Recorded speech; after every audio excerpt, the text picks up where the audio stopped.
जय हिंद दोस्तों। यहाँ पे हम लोग देखेंगे एक प्रश्न दिया हुआ है जिसमें बोल रहा है कि P और Q दोनों रेखाएं आपस में समांतर हैं। ये P दिया हुआ है, ये P रेखा है और ये Q रेखा है, ये दोनों आपस में क्या है, समांतर हैं। तो बोल रहा है कि X, Y और Z का मान ज्ञात करेंगे। देखेंगे यहाँ पे क्या क्या दिया हुआ, ये एंगल दिया हुआ है 80 डिग्री, ये है 100 डिग्री और यहाँ पे Z, X और ये Y है। तो यहाँ पे X, Y और Z का वैल्यू निकालना है। तो देखेंगे सबसे पहले ये एंगल दिया हुआ है x, कितना दिया हुआ है x, तो x इज इक्वल टू यहाँ पे ये पूरा एंगल हो जाएगा, यानी कह सकते हैं x is equal to 40 plus XY3। कैसे होगा ये दोनों कोण कौन से कोण हैं, एकांतर कोण। कौन से कोण हैं, एकांतर कोण, अल्टरनेट एंगल।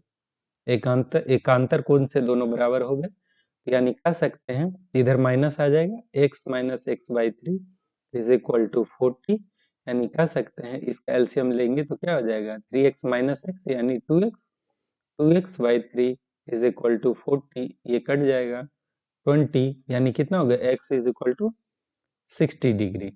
एक का तो आंसर आ गया, x का वैल्यू आ गया 60। यहाँ पे देखेंगे x का वैल्यू कितना आ गया 60 डिग्री। अगर ये 60 है तो ये कितना आएगा 180 माइनस 60 यानी 120 डिग्री, यानी कि कह सकते हैं angle c d e is equal to कितना हो जाएगा 180 degree minus 60 degree is equal to 120 degree. कैसे आएगा, रैखिक युग्म।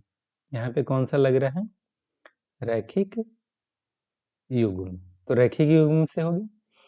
अब देखें ये 40 है, ये कितना आ गया 120 डिग्री। अब ये भी देखें, ये अगर 120 डिग्री है तो ये अल्टरनेट इंटीरियर एंगल है, एकांतर कोण ये भी है, यानी कह सकते हैं कि Z इज इक्वल टू कितना हो जाएगा 120 डिग्री।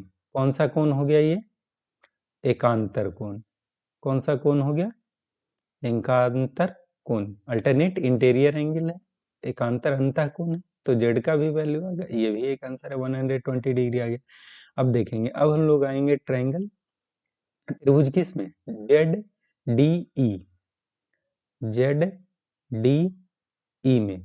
इसमें देखिए कितना आ गया 40 degree plus 120 degree plus y is equal to कितना आ गया 180 डिग्री, क्योंकि त्रिभुज में तीनों कोणों का जो मान होता है, जोड़ होता है, कितना होता है 180 डिग्री होता है, 180 डिग्री होता है। यानी कह सकते हैं कि y का वैल्यू कितना हो गया 120 प्लस 40 160 हो गया, और 180 माइनस 60 तो कितना डिग्री हो गया 20 डिग्री।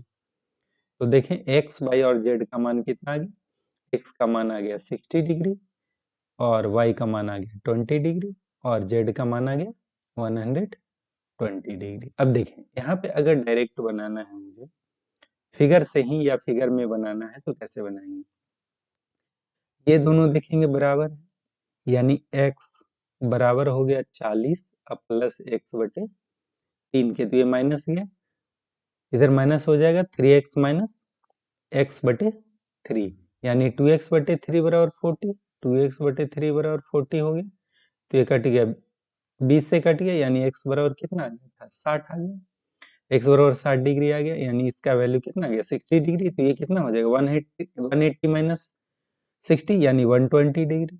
चलिए ये 120 डिग्री, तो ये भी z भी कितना आ गया 120 डिग्री। कैसे, अल्टरनेट इंटीरियर एंगल, एकांतर कोण से। ये कितना दिया हुआ, ये तो 40 डिग्री ऑलरेडी दिया हुआ है, तो ये हो गया 40 डिग्री, ये हो गया 120 डिग्री और ये कितना है बाई, तो तीनों जोड़ के कितना हो गया 180 डिग्री, यानी y का मान कितना हो गया 180, ये दोनों जाके उधर माइनस हो जाए, 120 और 40 160 हो गया, तो 180 माइनस 160 तो कितना हो गया 20 डिग्री, यानी x का जो वैल्यू आ गया 60 डिग्री, y का वैल्यू आ गया 20 डिग्री और z का जो वैल्यू आ गया वो कितना आ गया 120 डिग्री। इस तरह से हम लोग बना सकते हैं। धन्यवाद।